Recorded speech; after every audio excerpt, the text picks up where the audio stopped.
justicia humana. Muchas veces, en lugar de hacer justicia, pues se cometen muchas injusticias.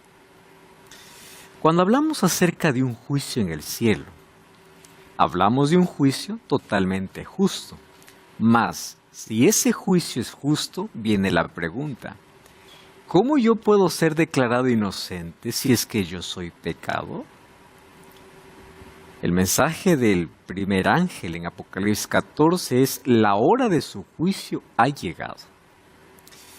Quiere decir que somos juzgados por todas nuestras acciones, nuestras palabras y nuestros pensamientos. Cuida cada palabra que sale de tu boca, porque Jesús dijo: por vuestras palabras seréis justificados o condenados. Pero no solo palabras, nuestras acciones, nuestras intenciones, nuestras motivaciones. ¿Cuántas cosas buenas se realizan en esta tierra que la gente no sabe que son hechas por motivaciones incorrectas? ¿Cuántas veces hacemos un acto de generosidad, pero no por amor, simplemente por visibilidad? ¿Cuántas cosas aparentemente aplaudidas en esta tierra son ofensa para Dios? Porque Dios no solamente ve acciones, Dios ve motivaciones. Mas la buena noticia es que en este juicio nosotros tenemos un abogado.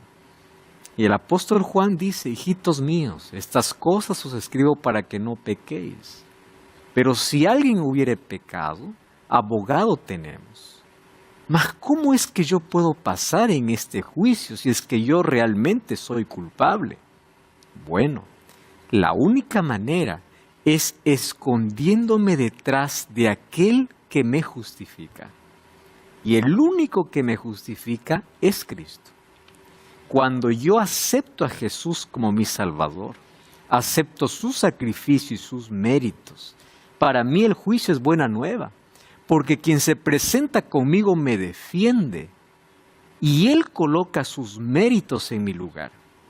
Entonces, el juicio para el creyente es victoria, es buena nueva. No porque su vida es perfecta, sino porque su vida está escondida en Cristo. A eso se refiere el apóstol Pablo cuando dice: revestíos de Cristo. Que Cristo puede estar siempre contigo en todo momento.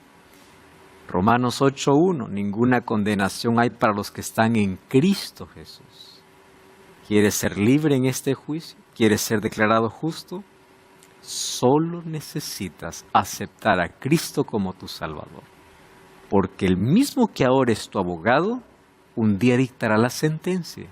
El que es justo, siga justo, y el injusto, continúe injusto. Un día se acabará la obra de intercesión de Cristo en el cielo, y el caso de cada ser humano estará decidido. Hoy veremos con amplitud este tema. Bienvenido, comienza Biblia Fácil. Bienvenidos amigos a un tema más de Biblia Fácil en esta temporada, revelando el futuro. ¿Cómo se desarrollará el juicio en sus tres fases, como ya mencionamos aquí? Porque el juicio divino, el juicio celestial tiene tres fases: antes de la venida de Jesús, durante el milenio y después del milenio. ¿Por qué? Porque la justicia divina en la mente de los seres celestiales y de los seres humanos queda totalmente vindicada. Satanás siempre atacó el carácter de Dios. Dios es injusto, Dios es malo. Pero en el juicio y en las tres etapas, ante el universo se declarará la justicia de Dios. Porque quedará claro para los ángeles y para los seres humanos que Dios es justo. Para abrir la Biblia, como siempre antes, vamos a orar. Querido Dios, pedimos tu dirección, tu Santo Espíritu, para poder comprender uno de los temas más importantes que en tu palabra está descrito. Y hoy queremos que tu Santo Espíritu nos guíe a la comprensión de esta verdad. En el nombre de Jesús. Amén. El tema del juicio es uno de los temas recurrentes en la Biblia. Hay personas que no quieren ver el juicio de Dios, pero es que el juicio tiene que ver con la santidad de Dios, la justicia de Dios. Aquí en el mundo hay abusos, hay injusticia y la gente está cansada de eso porque los tribunales humanos muchas veces son corruptos o se venden. Sin embargo, existe un juez que está registrando todas nuestras acciones. ¿Y por qué Dios registra nuestras acciones? No porque Él quiere recordarlas, sino para que quede como evidencia ante el universo. El único que conoce nuestras intenciones es Dios, los ángeles no. Los seres humanos podemos equivocar, vemos a una persona bondadosa y buena, pero Dios conoce que detrás de esa bondad puede estar disfrazada de tanta maldad. Un día quedará al descubierto ante el universo de por qué el ser humano, por más bondadoso que parecía, se perdió. Una de las mayores sorpresas que uno tendrá en el cielo es que querrá ver a personas que imaginó encontrar allí, no los verá. Otra de las sorpresas es personas que nunca imaginamos estarán allí, estarán. ¿Cómo fue posible eso? ¿Acaso Dios es injusto? Ahora son necesarios entonces los registros, porque ahí están anotadas todas nuestras acciones. Y hoy veremos cómo Dios realiza ese juicio, ¿correcto? El juicio final. Al sur del Mar Muerto, arqueólogos descubrieron las ruinas de 5 ciudades antiguas entre 1965 y 1979. Hoy el Mar Muerto es uno de los puntos turísticos cuando uno va para Tierra Santa. Es impresionante. Ese mar tiene 33% de salinidad y no hay vida alguna. Cuando una persona entra al mar no necesita saber nadar, flota, porque la salinidad, la sal que hay, hace que todo cuerpo pueda flotar. No existe vida de peces ni de nada, por eso es el mar muerto, totalmente muerto. No hay vida allí. Obviamente que es un punto turístico. Cuando fuimos para grabar un proyecto de Nuevo Tiempo, incluso tuvimos una parada allí por el Mar Muerto, y es espectacular toda esa llanura. Sin embargo, cerca de ese Mar Muerto, que ahora lo conocemos, antes en esa llanura existían 5 ciudades. Y esas 5 ciudades luego los arqueólogos descubrieron entre los años 1965 y 1979, que podrían ser obviamente las 5 ciudades más grandes mencionadas en Génesis.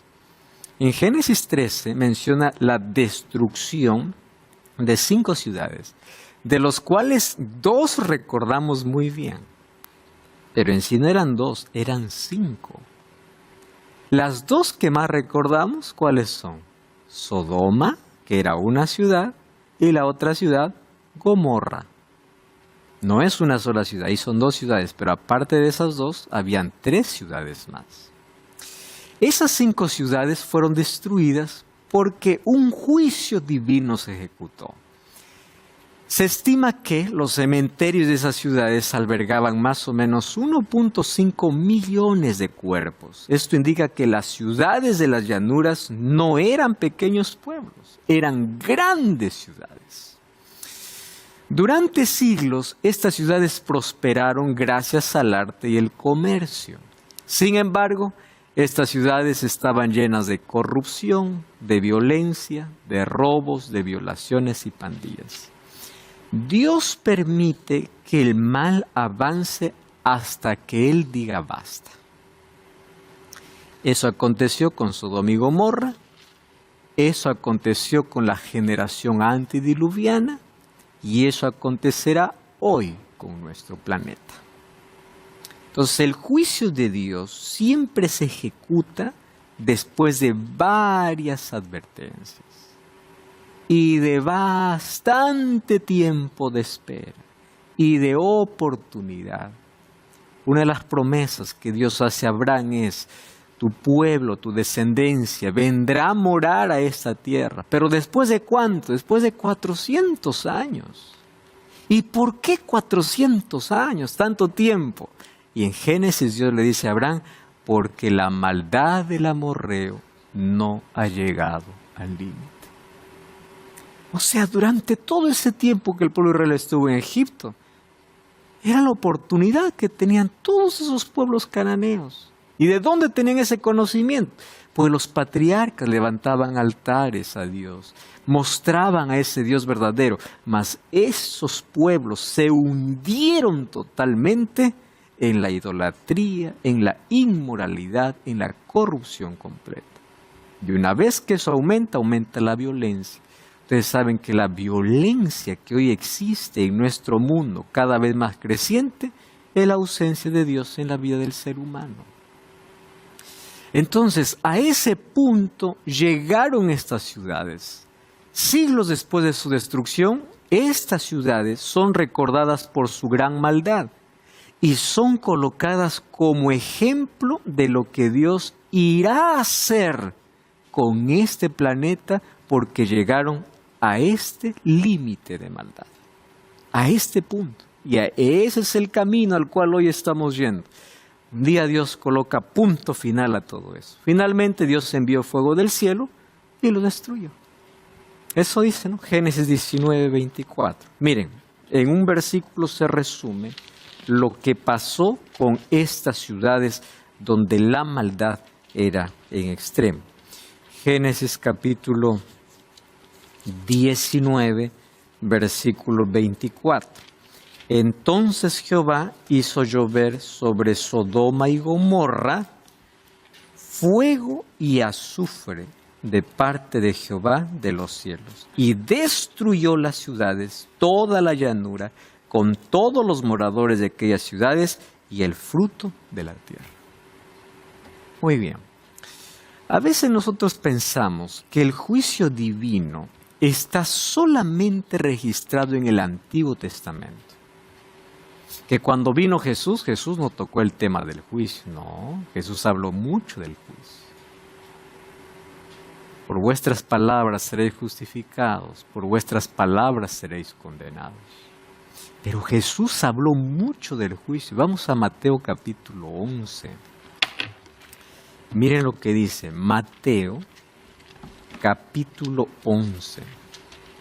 Antes de que Jesús haga la invitación, que es muy conocida: venid a mí todos los que estáis trabajados y cargados, yo os daré descanso. Lean el versículo 20 y versículo 21. Dice así: entonces comenzó a reconvenir a las ciudades en las cuales había hecho muchos de sus milagros, porque no se habían arrepentido. ¿Cuál es el propósito de Dios hacer un milagro? El arrepentimiento. De nada sirve un milagro divino si no hay arrepentimiento. De nada sirve. Por eso yo les mencioné en una lección anterior: Señor, cúrame. Primero, yo te quiero sanar, pero tú tienes que ser consciente de abandonar tus hábitos. ¿Para qué quieres salud si no hay arrepentimiento y vas a seguir con la misma vida? Yo no soy cómplice de tu maldad o de tus malos hábitos. Muy bien. ¿De qué sirve un milagro sin arrepentimiento? De nada. ¿Qué cosa dijo Jesús? Versículo 21. ¡Ay de ti, Corazín! ¡Ay de ti, Betsaida! Porque si en Tiro y en Sidón se hubieran hecho los milagros que han sido hechos en vosotros, tiempo que se hubieran arrepentido en cilicio y ceniza. Por tanto os digo, en el día del juicio será más tolerable el castigo para Tiro y para Sidón que para vosotros. ¿Qué cosa está diciendo Jesús? Primero, el juicio divino viene como destrucción para aquellos que no se han arrepentido. Presten atención aquí un detalle. Aquí Dios no está condenando, porque fuiste tan pecador. No, porque el cielo estará lleno de pecadores arrepentidos. El juicio viene por falta de arrepentimiento. Y para que haya arrepentimiento, Dios ya ha mandado muchas advertencias, ha dado muchas oportunidades, pero el ser humano insistió en el mal. ¿Recuerdan Juan 3:19? La condenación no viene al mundo por haber andado en oscuridad. La condenación viene porque conociendo la luz, prefieren la oscuridad. Conociendo las oportunidades, continúan en el mal. Muy bien, primero hay un juicio. Segundo, el juicio será en la medida, o el castigo será en la medida de la maldad. Algunos en el juicio ejecutivo serán exterminados rápidamente, otros el castigo será mayor. Algunos que dicen, no, Dios tendrá pues por trillones y trillones de años consumiendo y quemando a las personas. Eso es un Dios sádico, que se deleite en ver el sufrimiento de trillones de años a alguien que pecó 80 años. Eso no es justo, ni siquiera aquí en la tierra. Aquí en la tierra la pena o el castigo se da de acuerdo a la maldad, ¿verdad? O a la transgresión de la ley que se ha cometido. No existe el castigo igualito para todos. Muy bien, ¿qué dice Jesús? Para algunos será más tolerable que para otros. Más tolerable que para otros. Quiere decir que en la destrucción final algunos sufrirán más, otros menos. Pero no es que Dios tendrá sufriendo por miles de años. ¿Por qué? Ya les mencioné. Para quemarse trillones de años hay que vivir trillones de años. Eso significa que los malos también tendrán vida eterna. Y eso no dice la Biblia. Los únicos que tienen vida eterna, ¿quiénes son? Aquellos que creen en Jesús. Los malos no tienen vida eterna. Y si no tienen vida eterna, pues son consumidos. Y ahí se acabó todo. Porque para ellos no hay vida eterna.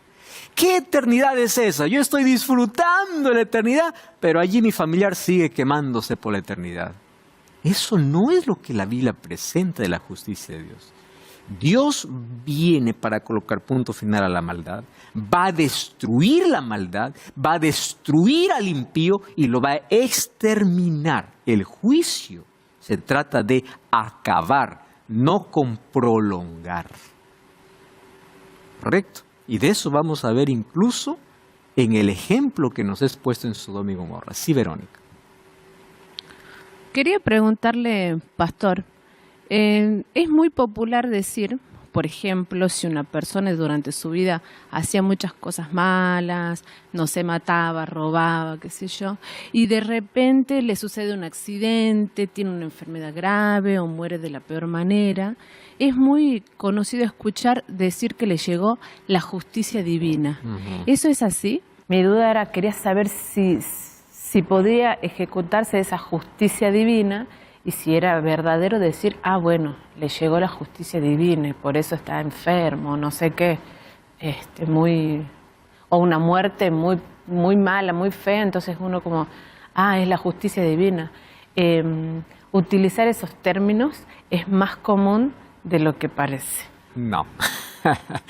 Mientras estemos en este mundo, el bueno y el malo sufre tragedias, sufre accidentes, sufre todo. La justicia divina está reservada para el momento donde Él a cada uno dará su recompensa. ¿Cuándo? ¿Cuándo sucede eso? He aquí yo vengo pronto y mi galardón conmigo para recompensar a cada uno conforme fuera su obra. ¿Eso qué significa? La recompensa viene cuando Jesús viene. Aquellas personas arrepentidas van al cielo y aquellas no, se quedan esperando solamente la ejecución del juicio. Muy bien. ¿Qué cosa es lo que sufrimos? En este mundo, todos los seres humanos sufrimos dolor, tragedias, enfermedad, accidente. Mira Job, mira, varios personajes. Mira Juan el Bautista. La cabeza le cortaron. ¿Por qué? Por ser mensajero de Dios. Entonces, en este mundo, todos pasamos por momentos difíciles. El hecho de poder decir, estás pasando eso porque fuiste malo, es una de las maneras de poder decir, yo soy bueno y nadie es bueno. Entonces, a mí no me pasan cosas malas porque yo soy bueno, no. Estamos en un mundo de pecado, sufre el inocente. La justicia divina será realizada, sí, en su momento. Hoy tenemos oportunidades para poder arrepentirnos y todavía estamos a tiempo para poder no escapar, ser libres de esa justicia que al final será derramada sobre el impío. Como bien lo dice la Biblia, te libera, ¿no? Y te hace ver lo mal que uno ha actuado en su momento. Y claro, siempre que se muestra la verdad, así sea fea y así sea mala para nosotros mismos, como en este caso es para mí, que he utilizado esos términos, me causó un arrepentimiento, por supuesto, y agradecimiento también con la duda que tenía, que ya no la tengo más, y saber que estoy equivocada yo y que ahí también estaba fallando una vez más. Entonces, ¿qué cosa es lo que hoy hacemos o por qué sufrimos? 2 razones. Primera es por consecuencia y segunda es por conflicto. ¿Qué significa consecuencia? Yo siembro algo, cosecho algo. Es la ley de la vida. No necesariamente es un juicio divino de Dios. Yo robo, me voy a la cárcel. ¿Por qué? Porque siembra, cosecha. Consecuencia. La mayor parte de nuestros sufrimientos es consecuencia de nuestros actos. Ni siquiera Dios ha intervenido con su justicia. Porque la justicia de Dios para salvar y para el impío es total. Para el impío la justicia de Dios es exterminación completa. Para el salvo es vida eterna. ¿Correcto? No es un sufrimiento prolongado. Ahora me voy a vengar. Has sido rebelde. Ahora te va mal. Así no actúa Dios. El problema es que nosotros tenemos ese concepto en la cabeza. Me va mal, estoy mal con Dios. Dios está vengando. Así Dios no se venga. La justicia de Dios hoy todavía está extendida en misericordia, pero cuando llegue a ejecutar el castigo, llegará de manera directa y un momento puntual. Mientras tanto, antes todos estamos expuestos a sufrir el mal, ya sea por consecuencia o porque vivimos en un conflicto. Y ese conflicto a veces nada tenemos que ver. Sí, Juan Carlos. Me acordé de un versículo donde Cristo le dijo unas palabras que hasta el día de hoy yo quiero saber qué significa. Cuando Él dijo, deja que los muertos se entierren a sus muertos. Es algo que yo veo mucho en mi familia, en otras personas, en la vida personal de uno mismo. Creo que los vínculos que tenemos siempre hacia nuestras parejas, hermanos, padres, puede ser algo que nos ata muchas veces en estos aspectos. No nos ata, quizás es una palabra muy fuerte, pero que es un puente ahí que nos cuesta cruzar a la hora de a veces tomar decisiones para Cristo de manera contundente. Ok. Jesús está haciendo la invitación a alguien, sígueme. Y Él le dice, mira, déjame primero enterrar a mi Padre y luego te sigo. El contexto en el cual está diciendo Jesús eso es el siguiente. Primero, la persona que decía, deja enterrar a mi Padre, no es que su padre había muerto. Lo que le está diciendo es, deja que primero muera mi padre y cuando muere lo entierre, recién te sigo. Entonces Jesús dice, ¿por qué si yo te estoy llamando ahora? Tú no sabes cuándo tu padre va a morir. Deja que los muertos entierren a su muerto. Yo estoy llamando para la vida, para que me sigas. Y tú estás postergando una decisión tan importante. Ahí Jesús está hablando en un contexto de excusas. Ahora, un asunto. Muerto para nosotros es cuando el corazón deja de latir, ya no respira, declarado muerto. Muy bien, para Dios, muerto es aquel que está sin Él. Entonces deja que aquellos que están sin misión, sin vida, estén ocupados en excusas. Pero yo a ti te estoy llamando para la vida. Quiere decir que cuando colocamos excusas para Dios, estamos en camino de la muerte, literalmente. ¿Correcto? Muy bien. Siglos después dijimos que estas ciudades son colocadas o recordadas por su gran maldad. Dios envió fuego del cielo. ¿Pero qué hizo Dios?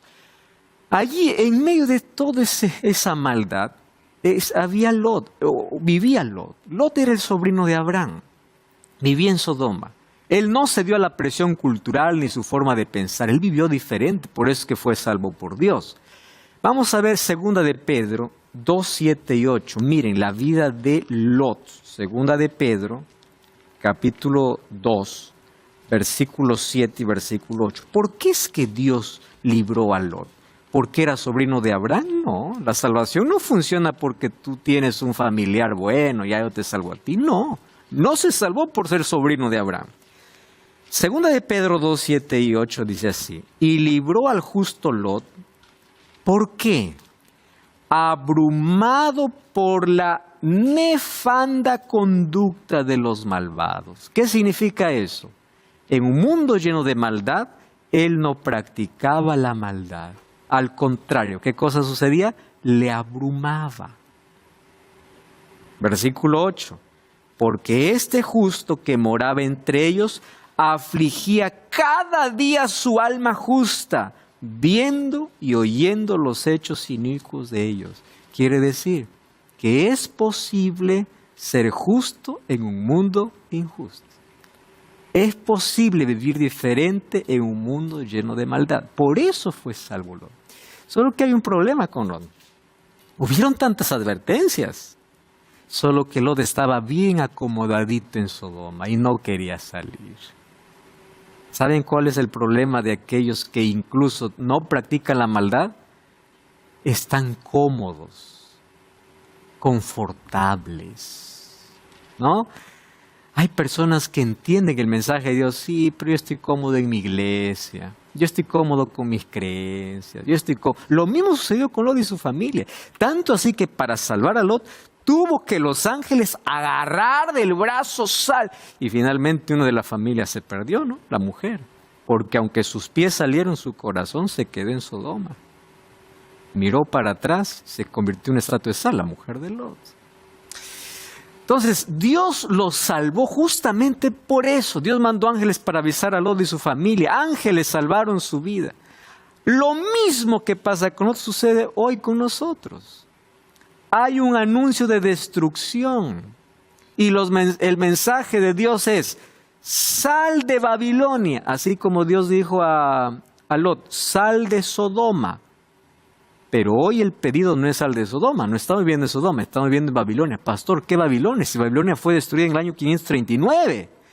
Resulta que en Apocalipsis se repite la palabra Babilonia muchas veces para hablar acerca de la confusión espiritual, porque Babilonia viene de Babel o Babal, que significa confusión. ¿Cuál es la confusión?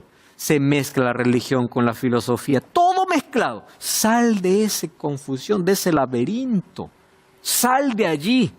Pero uno está tan cómodo allí. Miren el mensaje de Dios, Apocalipsis capítulo 18, versículo 4. Apocalipsis 18, 4, ¿qué cosa dice? Oí una voz del cielo que decía: salí de ella, pueblo mío, para que no seáis partícipe de sus pecados ni recibáis parte de sus plagas. Sal de la confusión, sal de Babilonia, sal de ese lugar donde sabes que es incorrecto, sal de esa iglesia que no hay palabra, sal de ese donde te sientes cómodo, sal de allí. Pero a veces como Lot resistimos. Pero el mensaje de advertencia está: Babilonia va a ser destruida. Ya dije que Babilonia aquí representa todo el conjunto de falsas creencias en el libro de Apocalipsis. Una gran ciudad es invadida por la corrupción y la advertencia del ángel es urgente. La ciudad se llama Babilonia, que es confusión religiosa. Y la profecía se refiere a la apostasía religiosa, un alejamiento de las claras enseñanzas de las Escrituras. Hay mucha gente que está en Babilonia, pero está tan cómoda que no quiere salir. Y en Apocalipsis se refiere a las organizaciones religiosas que se han distanciado de la Biblia. Hay personas que reconocen que se han separado de la Biblia, pero se sienten cómodas. ¿Para qué voy a salir? Continúo aquí. Y como Lot, han construido su zona de confort y prefieren quedarse. Pero bueno, a partir de allí, ¿qué cosa dice? Sodoma y Gomorra se convierte en un ejemplo de lo que Dios irá a hacer con este mundo cuando ejecute una vez el juicio divino. Si es que esto es ejemplo, entonces vamos a ver cómo Dios trató el pecado. Así trataré en el tiempo del fin. Es en la Biblia. Apocalipsis capítulo 20 habla sobre el juicio en su tercera fase, cómo el mal será destruido completamente. Mas, ¿cómo se realiza la justicia divina? Te invito para que puedas solicitar la revista Esperanza Apocalipsis. Aquí vas a encontrar de manera detallada para poder entender mucho mejor este tema. ¿Qué tienes que hacer? Enviar un mensaje de texto a este número de WhatsApp. Más 5512 98100 1460. Te repito el número, más 5512 98100 1460. Es totalmente gratis, así que solicita ahora mismo y nuestro equipo está listo para poder recibir tu comunicación y enviarte la revista para que puedas comprender mucho mejor este tema. Continuamos aquí con nuestro estudio y aquí vemos cómo el juicio que fue ejecutado para Sodoma y Gomorra se convirtió en una miniatura de lo que Dios va a hacer con el mal cuando el castigo venga sobre los impíos. ¿Pero por qué? Después de haber despreciado tantas oportunidades y no haber escuchado tantas advertencias. ¿Correcto, Juan Carlos? Sí, hay algo que en la mayoría de personas es casi intocable. Es, por así decir, nuestro talón de Aquiles, con lo que no podemos negociar, que es la familia, ¿no? Nuestros hijos, nuestros hermanos, nuestros padres, etcétera. Pero en San Lucas 14, 25, hay una cita que me causa impresión, que es cuando dice, si alguno viene a mí y no aborrece a su padre, y madre, y mujer, e hijos, y hermanos, y mis hermanas, y aún también su propia vida, no puede ser mi discípulo. Muy bien. ¿A qué se refiere? Ok. Juan Carlos, el discipulado tiene un precio, y el precio se llama renuncia. Si alguien no se niega a sí mismo, y viene en pos de mí tomando su cruz, no es digno de mí. Todo ser humano quiere la gloria, no la cruz. Jesús dice primero cruz, después la gloria. Ese es el Evangelio. No es prosperidad, es cruz. Dios bendice, pero primero la cruz. Ahora, ¿por qué dice que aquel que no aborrece? Fíjate lo siguiente, el vínculo más fuerte que existe en el ser humano es entre padres e hijos. Más fuerte. No hay manera que en un momento vayas a un juzgado y digas, hoy renuncio a ser tu padre. Es papá. Y vas a amar de manera incondicional a tus hijos. ¿Qué sucede? Jesús dice, si es que en algún momento tu amor por mí es menor de aquello que tienes por tu padre y a tu madre, a mí me estás aborreciendo. ¿Qué significa aborrecer al padre y a madre? Significa cuando yo amo más, el amor más, el vínculo más fuerte que puede existir, si está por encima de Dios, entonces ya no puedo ser discípulo. ¿Qué tuvieron que hacer todos los discípulos? Renunciar a su trabajo y su familia. ¿Pero por qué? Por seguir a Cristo. ¿A qué me está llamando Dios? ¿Abandonar mi familia? No. Dios me está llamando a colocar mi amor por Él por encima de todo lo más sagrado que yo considere. A tal punto que mi amor por Dios es tan grande que el amor por mi familia es como si los aborreciera. ¿Se entiende ese concepto? O sea, el amor por Dios no tiene comparación, que el amor que yo tengo tanto por mi familia es como si los aborreciera. O sea, es menor. Cuando dice, si no aborrece, ¿no? ¿En qué sentido? Si es que hay un familiar que dice, no vale la pena, no sigas a Jesús. ¿A quién amas más? ¿Lo que tu familiar dice o lo que Dios dice? Si tu amor por mí no es tan grande, entonces no puedes ser mi discípulo. Para la gran mayoría de gente es un tema difícil porque a veces no sabemos si ellos se van a salvar y nosotros sí, o viceversa, y causa mucho dolor o a veces mucha expectativa el tema de nuestros familiares en términos de salvación y eternidad. El amor por mí no tiene que tener competencia. ¿Correcto? Muy bien. Judas capítulo 1 versículo 7. Como Sodoma y Gomorra y las ciudades vecinas, los cuales de la misma manera que aquellos, habiendo fornicado y ido en pos de vicios contra la naturaleza, ¿qué cosa dice el texto? Fueron puestas por ejemplo. ¿Ejemplo de qué? De cómo Dios ejecutará el juicio en el día final. sufriendo el castigo del fuego eterno. Y ahí tenemos un problema, ¿no? Si dice fuego eterno, quiere decir que el mal o los pecadores seguirán ardiendo eternamente. Vamos a entender la Biblia en su contexto. Porque fíjense una cosa, Judas 1:7 dice fuego eterno. Pero miren lo que dice 2 de Pedro 2:6. Miren el texto. Así, y si condenó por destrucción a las ciudades de Sodoma y Gomorra, reduciéndolas a ¿qué dice el texto? A ceniza, y poniéndolas ¿de qué? De ejemplo. ¿Qué cosa dice Judas? Son ejemplo. ¿Qué cosa dice Pedro? Son ejemplo. ¿Cuál es la diferencia? Judas dice castigo de fuego eterno. ¿Qué cosa dice Pedro? Reduciéndoles a ceniza. ¿Qué significa fuego eterno? No que arde eternamente. Fuego eterno significa la destrucción es completa. Completa. No es arder, a Sodoma y Gomorra estaron ardiendo. Mas la destrucción para Sodoma y Gomorra fue completa. Reduciéndoles a ceniza. Y de paso, de esto ya hemos explicado en otras lecciones de Biblia Fácil. Busca, por ejemplo, Biblia Fácil, el significado de fuego eterno. Ahí hago un resumen casi en toda la Biblia qué significa eterno.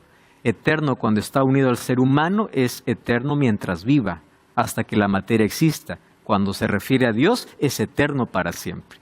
Por eso dice que algunos irán a la vida eterna y otros a la muerte eterna. Muy bien, eterno para algunos es para siempre, cuando están unidos a Dios. Y cuando se trata de pecado, el ser humano es eterno mientras viva. David decía, Dios me ha elegido para ser el rey eterno. ¿Eterno? Mientras vives. ¿Correcto? Entonces el fuego vendrá y es eterno porque mientras haya materia para consumir, el fuego acabará de manera ininterrumpida y las consecuencias serán eternas. Por eso es que Sodoma y Gomorra fue puesto como ejemplo. Génesis 19:24. Jehová hizo llover sobre Sodoma y Gomorra fuego y azufre de parte de Jehová. Muy bien, si ellas son como ejemplo, eso es lo que va a suceder en el tiempo final. Subieron sobre la anchura de la tierra, dice Apocalipsis 29, rodearon el campo los santos, la ciudad amada, y de Dios descendió fuego del cielo. Apocalipsis habla de la destrucción final. Entonces, ¿por qué Sodoma y Gomorra fue puesta como ejemplo? Porque así como fue destruida Sodoma y Gomorra, serán destruidos los impíos en el día final. Fuego descendió del cielo y los consumió. ¿Qué significa consumir? Acabar, exterminar. El pecador no arderá eternamente. El pecador será exterminado en un lago de fuego. Entonces, para entender la palabra tormento eterno, fuego eterno, tenemos que entenderlo en su contexto. ¿Qué significa eterno? Mientras haya materia y mientras viva más, las consecuencias son eternas. ¿Qué dice Salmo 37:20? Los impíos perecerán. No dice quedarán ardiendo para siempre. Los impíos perecerán. Los enemigos de Jehová, como la grasa de los carneros, serán consumidos. No dice quedarán sufriendo eternamente, se disiparán como el humo, dice Salmos 37:20. ¿Qué dice Malaquías 4:1-3? He aquí viene el día ardiente como un horno y todos los soberbios, los que hacen maldad, serán estopa. Aquel día que vendrá los abrazará, ha dicho Jehová de los ejércitos. ¿Cómo será el fin? No dejará ni raíz ni rama. Si el pecador sigue ardiendo para siempre, entonces ahí está todavía un poco de pecador y quiere decir que el pecado no ha sido eliminado. Pero ¿cuál es la promesa de Dios? No dejará ni raíz ni rama. Mas a vosotros los que teméis su nombre nacerá el sol de justicia. Muy bien. ¿Cómo será el final de los impíos? Versículo 3. Hollaréis a los malos, los cuales serán ¿qué cosa? Ceniza. ¿Recuerdan lo que decía Pedro? Sodoma y Gomorra, ¿a qué fue reducido? A cenizas. ¿Cómo será la destrucción final para los impíos? ¿Serán qué cosa? Ceniza. Para siempre, eternamente. No es que están ardiendo eternamente, ni sufriendo eternamente, sino cenizas para siempre. No hay más esperanza para ellos. ¿Cuál es el destino de los impíos? Sus vidas terminarán. Dios no los torturará por la eternidad.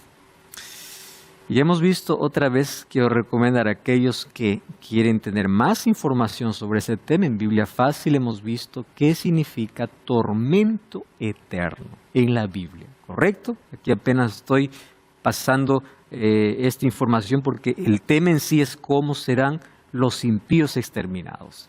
Sus vidas terminarán, Dios no los torturará por toda la eternidad. ¿Por qué? No aceptaron la salvación que Cristo ofreció. ¿Ustedes se acuerdan por qué el ser humano tiene que aceptar a Cristo? ¿Recuerdan Juan 3:36? Porque aquel que rechaza a Cristo, la ira de Dios está sobre él. Aquel que acepta a Cristo, la ira de Dios ya no está sobre él. ¿Por qué? Porque la ira de Dios se derramó ¿sobre quién? Sobre Cristo. ¿Qué hizo Jesús en el Getsemaní? Quita de mí esta copa, no quiero beber la copa de ira. Mas Él la bebió en nuestro lugar. Y si yo lo acepto como mi Salvador, yo ya no tengo la ira más de Dios en mi vida, porque acepto a aquel que lo bebió en mi lugar. Pero si yo rechazo a Cristo, entonces Señor, sobre mí que caiga tu ira. La vida eterna solo se encuentra en Cristo. Eso les estoy mencionando. Aquel que dice, no, el pecador va a arder para siempre. Para que arda para siempre tiene que vivir para siempre. Y la vida eterna no es ofrecida para el impío. La vida eterna es ofrecida ¿para quién? Para aquel que acepta a Jesús. No para aquel que rechaza a Jesús. Y los que serán consumidos, ¿quiénes son? Los que rechazaron a Cristo. Entonces eso significa que ellos perecerán, terminarán, no tendrán vida eterna para arder eternamente. Estar sin Cristo es estar sin vida, perecer. Muy bien. ¿Cómo se desarrolla el juicio divino? Yo ya mencioné en otro programa, mas hoy voy a hacer un breve resumen. Antes de la venida de Jesús, se ejecuta la primera fase de juicio. En este juicio se decide quién se salva, quién se pierde. ¿Quién es el juez? Cristo. La Biblia dice que la justicia o el quien juzga al mundo es Cristo. El juicio lo entregó al Hijo. Muy bien, a Jesucristo. Él es el juez. Aquí se determina de los muertos quién resucita en la primera resurrección y quién resucita en la segunda resurrección. Que eso ya hablamos también en un capítulo anterior. Muy bien. En esta fase de juicio no intervienen ni ángeles ni seres humanos. ¿Quién determina? Cristo. Una vez que Cristo termine esa obra de intercesión, un día Él sale. Vamos a Apocalipsis 15:8. Apocalipsis capítulo 15, versículo 8. ¿Recuerdan en Hebreos que decía acerquémonos confiadamente ante el trono de la gracia porque todavía hay oportunidad? Cristo está intercediendo. Pero ¿qué sucede en un momento? Apocalipsis 15:8 dice así: el templo se llenó de humo por la gloria de Dios y por su poder, y nadie podría entrar en el templo hasta que se hubiesen cumplido las 7 plagas. ¿Cuál es el templo? El santuario, a donde Jesús entró. Entonces, si ya nadie tenía acceso, quiere decir que hoy los ángeles tenían acceso, llevando ¿qué cosa? Los registros humanos. Pero si ya nadie tiene acceso, significa que se acabó la oportunidad. Yo siempre digo a las personas lo siguiente: ¿por qué es peligroso postergar nuestra decisión por Jesús? Primero, porque no sabemos cuándo termina la gracia en el cielo. No sabemos cuándo. Y lo segundo, no sabemos cuándo morimos. Cuando morimos, se acabó la oportunidad. Porque la salvación es una elección en vida. No es que me salvan con un rezo, con una oración, con una misa. Eso es invento humano. La salvación es un asunto de elección. Muy bien. Entonces, si yo no sé cuándo muere y cuándo termina la gracia, entonces hoy es la única oportunidad que tengo. Mientras Jesús esté en el cielo intercediendo, mientras el ser humano escucha la voz de Dios, o sea, no fue sordo, no es sordo, todavía escucha, no ha pecado contra el Espíritu Santo y mientras tiene vida tendrá oportunidad, pero nadie sabe cuándo es la última oportunidad que tiene. Nadie. Ahora todavía hay gracia. Pastor, ¿cómo sabe que hay gracia? Porque el Espíritu Santo sigue trabajando. ¿Cómo sé que el Espíritu sigue trabajando? Porque todavía hay conversiones. Nadie se convierte sin el Espíritu Santo. Nadie. Nadie se convierte. El arrepentimiento es una obra del Espíritu Santo. Entonces llegará un momento en que no habrá más arrepentimiento, porque el Espíritu Santo habrá dejado de ser su obra y Cristo dejará de interceder. Cuando llegue ese momento, ¿qué significa? No hay más oportunidad. ¿Cómo sé de que ya no habrá más oportunidad? Yo no sé cuándo acaba. La evidencia yo lo voy a tener cuando ya acabó. ¿Cuál es la evidencia? 7 plagas caen sobre la tierra. Cuando caigan las plagas, significa que ya no hay más oportunidad. Correcto, ya ahí se acabó. Entonces allí, cuando Jesús sale, ¿qué cosa se declara en el cielo? El que es injusto, sea injusto, el que es inmundo, sea inmundo. Es decir, no hay más oportunidad. Aquí yo vengo pronto y mi galardón para recompensar a cada uno conforme fuere su obra. Esto hemos entendido. Jesús viene de manera visible, Jesús viene de manera gloriosa, Jesús viene de manera audible, los muertos resucitan, todos somos transformados. ¿Y qué sucede ahí? Un ángel desciende del cielo y prende al dragón, la serpiente antigua que es diablo y Satanás, y lo ata por 1000 años. ¿Qué sucede en esos 1000 años? Apocalipsis 20, 1 y 2. Vi tronos se sentaron sobre los que recibieron facultad para juzgar. ¿Quiénes? Los salvos. 1 Corintios 6, 2 y 3. Ahí viene la segunda fase de juicio. Allí ya no es para que yo determine quién se salva, quién se pierde, sino es para comprobar que Dios es justo. Por eso es juicio comprobatorio. Yo tengo acceso a los registros de aquellos que se perdieron. ¿Por qué no está aquí fulano? ¿Por qué no está aquí el otro? Muy bien, Dios es justo. La eternidad no comenzará con un rastro de duda. Por eso es que en la eternidad viene la segunda fase de juicio. ¿Y luego qué sucede? Apocalipsis 25. Los otros muertos, los que no resucitaron la venida de Jesús, volvieron a vivir. ¿Después de qué? Después de los 1000 años, dice Apocalipsis 25. Y allí Juan ve la santa ciudad descender del cielo, dispuesta como una esposa ataviada para su marido. Cuando los 1000 años se cumpla, dice Apocalipsis 27 y 8, Satanás será suelto. Suelto de su prisión significa puede engañar. Saldrá a engañar a las naciones que están en los 4 ángulos de la tierra, porque recuerden que aquí hay una segunda resurrección, a fin de reunirlos para la batalla. ¿Cuál es la batalla? Vamos a conquistar esa ciudad. Pero esa es la última mentira. Porque ¿qué sucede después? Subieron sobre la anchura de la tierra, rodearon el campamento de los santos, la ciudad amada. ¿Y qué pasó? De Dios descendió fuego del cielo y los consumió. Así como en Sodoma y Gomorra fue reducido a cenizas. ¿Cuál es la destrucción final para el impío? Destrucción total. Fuego igual desciende del cielo y los consume. Y a partir de allí, todo es nuevo. Apocalipsis 21, 1 y 5. He aquí yo hago nuevas todas las cosas.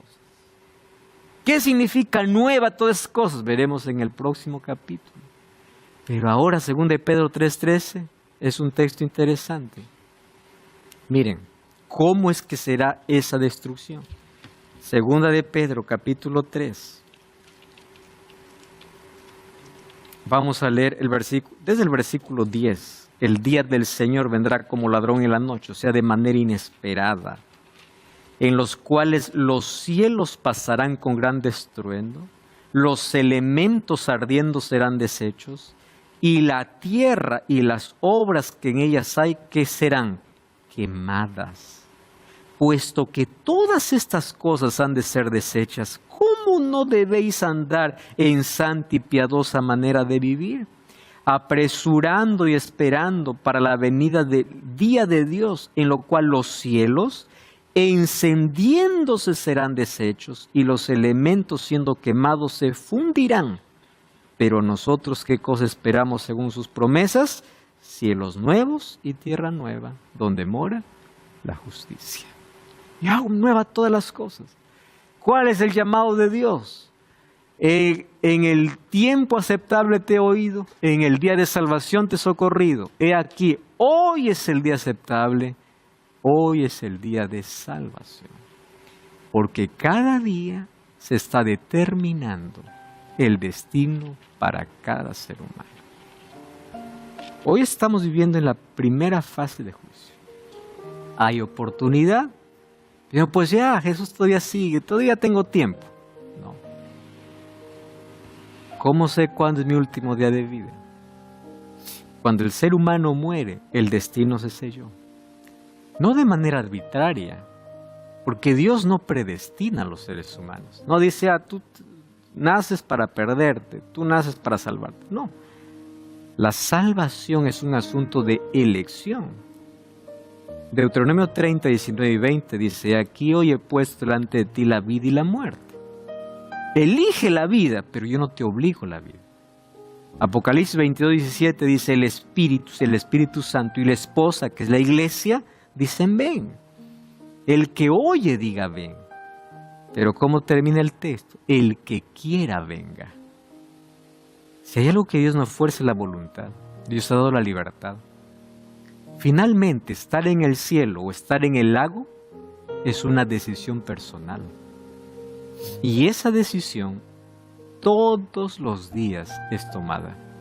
Ustedes se dieron cuenta que nosotros decidimos muchas cosas en el día, qué comer, qué vestir, a dónde ir, qué hacer, qué no hacer. Pero no nos damos cuenta que cada decisión también nos lleva a nuestro destino. ¿A dónde voy? ¿Cuál será mi final? Y si hoy fuese el último día de tu vida, el último día de tu vida, y si este fuera el último mensaje que tú escuches, ¿cuál será tu destino? Si Jesús no es tu camino, tu destino no es el cielo. Hoy te invito a aceptar a Jesús como tu abogado, como tu intercesor. Aceptar la gracia en tu corazón, porque la destrucción para el impío es real.